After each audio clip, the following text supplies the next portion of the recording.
representational art. Here's another artist, Portland artist. He's been here since 1965, but he moved here from Holland. His name's Henk Vander. His work is kind of neo-expressionist. You know, there's a kind of an aggressiveness to the brushwork. Here, you know, it's titled "The Floor." He's referencing the Nazi occupation in Holland and how they would look for Jews in the houses. Another Portland artist, Nate, he does just amazing portraiture. Yeah, it's gorgeous. And he actually has a studio that's on 34th, just on the other side of Belmont from the Rendezvous restaurant where we often meet. It's called the High-Low Gallery. If you ever have a chance to see his stuff or a demonstration by him, go do it. It's great. It's almost like impressionism in some way, the way his strokes are, right? Yeah, he does what's called alla prima. The style means like in the moment. So he's alla prima. It's like wet on wet. He's doing it and does the whole thing at once. Yeah, it's a different kind of technique. And this is Elliot's work. So Elliot's in the back here. Probably a lot of you know him. He's doing representational work too. Who has breasts like that? So the title of this is playing with the first Cubist painting by Picasso. It's the same title. So I don't know. You probably have to talk to Elliot more about what he specifically wants to say with this painting. But any words, Elliot? Well, I decided some time ago that it would be interesting to do pedagogical paintings, ones that were sort of instrumental in their approach, the idea that there would be some utility to the paintings, a pretext to talk about an idea. And so I researched the original Picasso piece, and originally, I was thinking to originally do a series of abstract representational paintings, but do them in the realistic style. And so that one was originally, in the original size too, so it was originally 8 feet by 8 feet, but then I had too many obnoxious comments about the figures on the right, so I just chopped them off. So now it's like 60 by 90. But Hey, I was wondering about that. Oh, is that why there's a leg sticking out there? Yeah. So, did you original? I pitched this, the other figures. Oh, wow. But no, the original still exists, yeah. Okay, you have just, like, you literally cut your painting in half. Oh, I did. Like he means the original Picasso still exists. But yeah, art imitates life, though.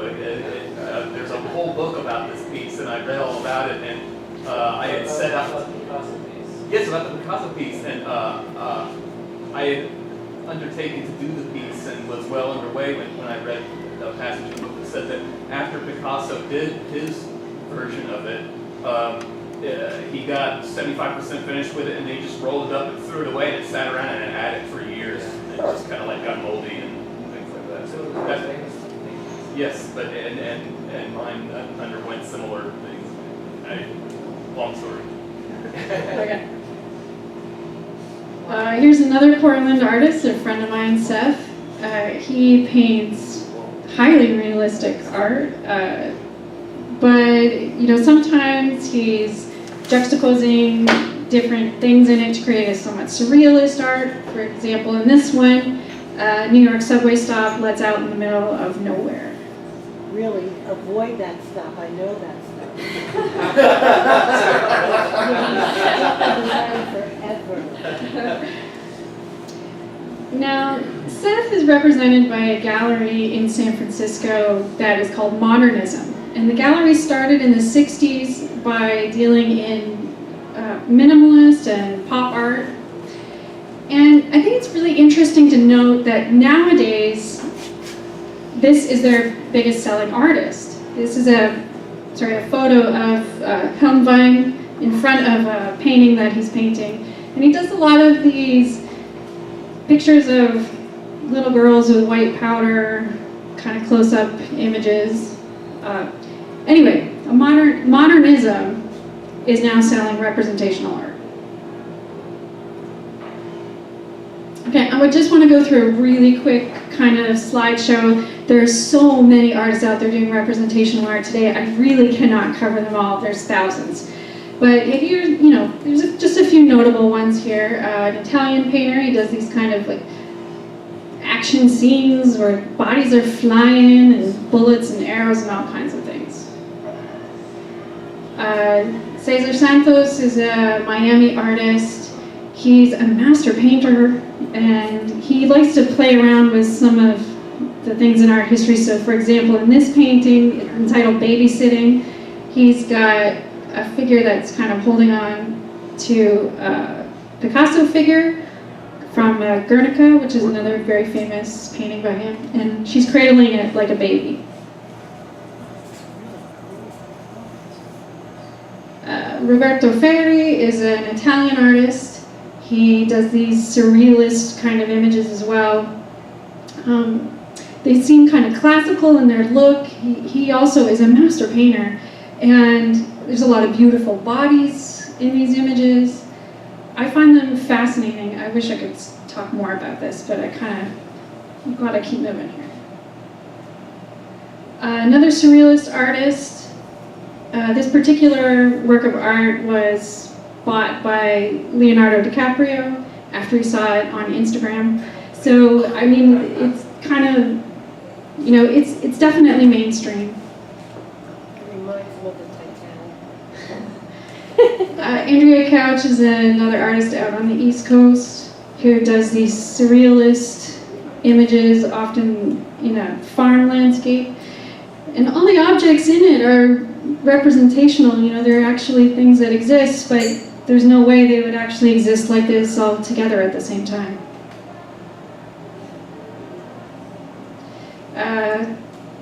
Scott Hess is an artist in Laguna Beach, and he does a lot of allegorical paintings, and they're kind of all over the map. I wish I could find one that really represented well his entire body of work, but I just have this one. He's actually up here in the corner, like kind of pointing at us, the viewer, and kind of, we're in on the joke. I want to note here that this is the allegory of mud, and I'm not really sure what that means. I've never heard of an allegory of mud. Pardon? From Dante's Inferno, there's a ring of mud. Oh, Where really? they sort of fight, and I think it is like something that's kind of lascivious like this, as they're crossing this. Ah, I didn't know that. And then there's women who love it. Yeah, and they're also female mud wrestlers. Which that's what that's Here's another painting called The Ship of Fools by Karl Dowski. And in this one, we've got, the Ship of Fools, and they seem to be chasing, some of them are chasing these pretty butterflies that have been released. And there's a couple who are, trying to bail the boat out from its impending doom on the rocks here. So, I'm not really sure if he's talking about climate change here, or maybe he's talking about our political discourse and how we're just distracted with the celebrity gossip and we're not really looking at the important things. And you could make all kinds of references here.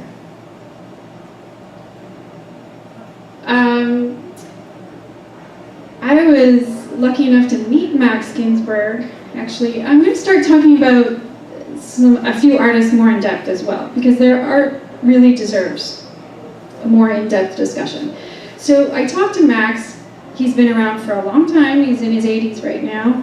And he's been painting representational art since the 50s, and he's really struggled with it, trying to get his work recognized at a time when minimalism was the hip thing. He does what he calls social realist art. So you remember that Daumier painting from way back, the third class carriage that we looked at? He's doing the modern version of that. He even referenced that painting for me when I spoke to him. So he wants to show real people in real situations, although in his more recent work it's become what I would say is a little more Baroque. It's a little more dramatic. Here's one. He's commenting on what happened at Abu Ghraib. Does everybody remember that story from the news? Let's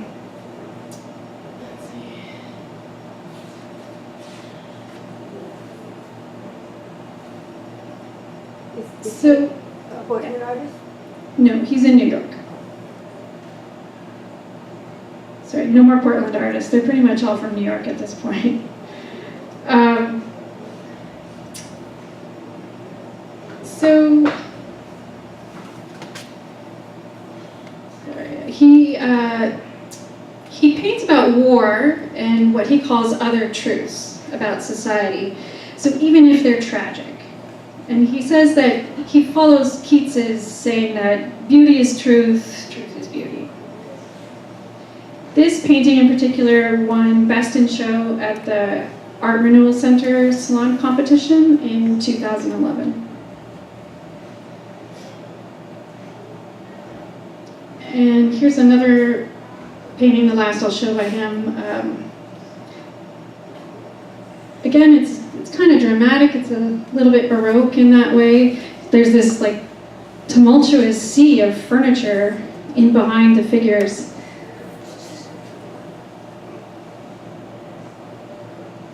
Is that what Baroque means, dramatic? Well, Baroque is, yeah, there's often a lot of drama in Baroque art. Yeah, I mean, remember we looked at the Caravaggio before? No, that Yeah. is, yeah. There's some, But he was pretty dramatic, I mean, but the whole, I didn't realize that Baroque, I always thought of Baroque as fancy. it's kind of over the top, Yeah, over the like top. a little bit overly dramatic. You know, that foreclosure scene is dramatic. It's like a shot from a play or something. Okay, I want to talk about another artist, Eric Fischl, who's been around for a long time. And his work, it's a little more shocking. I'll just preface it right now. He's a neo-expressionist, and he kind of struggled in the first part of his career too to make a go of it. But now he's represented by the Mary Boone Gallery, which is one of these Uber galleries in New York City. And it's kind of disturbing, some of them. For example, in this one, there's an adult woman who seems to be splayed out. Is that for the boy? He seems to be reaching into her purse to steal from it. What is going on in this scene? It's this kind of uncomfortable scene of domesticity, the dark underbelly of America, or something like that, I guess is what you could call it. The bananas? What's the banana restaurant? Why have those there? What? It's the still life on the side. Yeah, but the way.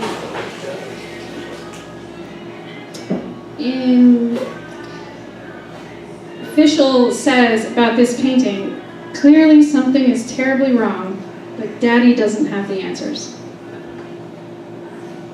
What's that? It's a man clutching himself at the side of the pool and the boy looking over him. Yeah, no, a really big man. Pardon? A really big man. With the odd, Yeah. odd tan lines. Yeah, well, Okay, and this is the one that actually kind of creeps me out the most. And maybe it's not immediately apparent, but it's a neat- okay. So this man in the pool, you know, he's got this extended belly. Clearly he's been consuming and consuming his whole life, and he's consuming this little boy at the same time. And I hate to think what's going to happen next.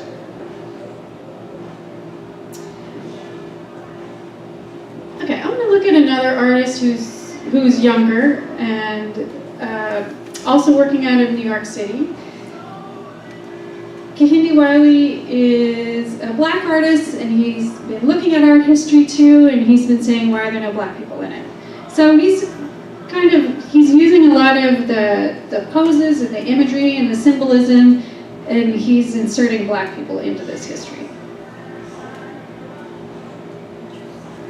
So remember we looked at that David painting of Napoleon leading the army over the Alps. Well, here he is playing with it. He's got a black man in a kind of hip hop streetwear.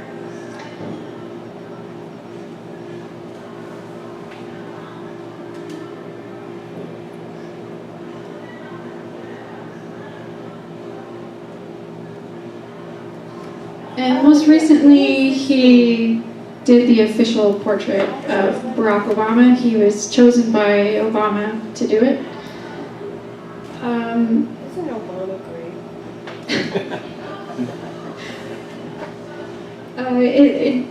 It's representational art, although it looks like no other presidential portrait that's come before. It's really interesting. Look at the size of his hand.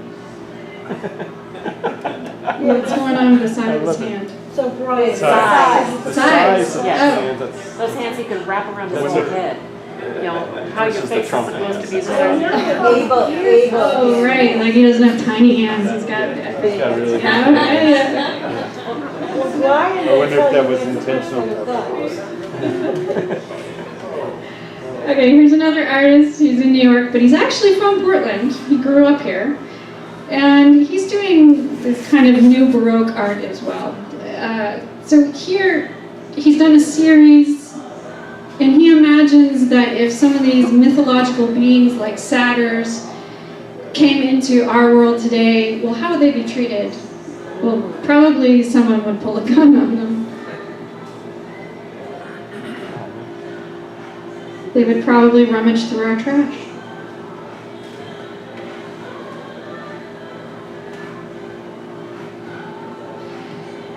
So he's playing with a lot of the mythology that we've used in our art history as well.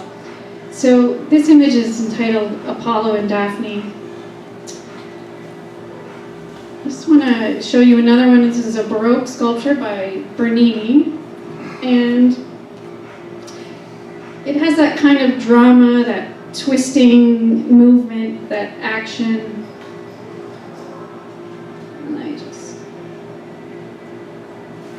Go back to this. So the story of Apollo is that, I don't know, he got in some kind of fight with Eros, and then Eros shot him with a golden arrow, and then he shot Daphne with a lead arrow. So like the golden arrow of love and the lead arrow of hatred. Jealousy. And then he, kind of put those two together. So Apollo chased Daphne, and she just tried to get away from him, and she turned herself into a tree in order to escape. And so here we've got this scene, there's this kind of twisting energy, just like that Bernini sculpture. But here we've got a bald eagle in the background, and there's the American flag, and there's American dollar bills flying throughout the air, and a cowboy. So he's playing with the classical myths, but he's setting them into modern day, and we cannot quite figure out what the message is here. He's, what is it about, how is he equating Americanism, or all things American, into this image? I mean, I like that I have to sit there and think about it, and kind of connect dots. And even if I can't connect them, I kind of feel satisfied in the looking at it. So here's another one of Oedipus and the Sphinx, which is it's a scene out of a Oedipus Rex play by Sophocles. And Oedipus is, going down the road, and at a certain point he has to pass the Sphinx in order to go on. And the Sphinx gives him a riddle. What walks on 4 legs in the morning, 2 legs in the afternoon and 3 legs in the evening. And he correctly answers that it's man who crawls as a baby, walks as an adult, and then walks with a cane in old age. And so here we've got that moment where Oedipus is on the road, but I don't think the play mentions anything about feeling the Sphinx up. So we're kind of like, what's going on here? Well, and plus, Oedipus was a young man. This guy has gray beard.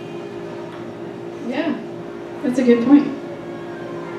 Did everyone hear that? Oedipus was young, and here he's an old man. Where do you see the gray beard? On his face. Oh, Yeah, it is gray. Don't Yeah. have it. Okay.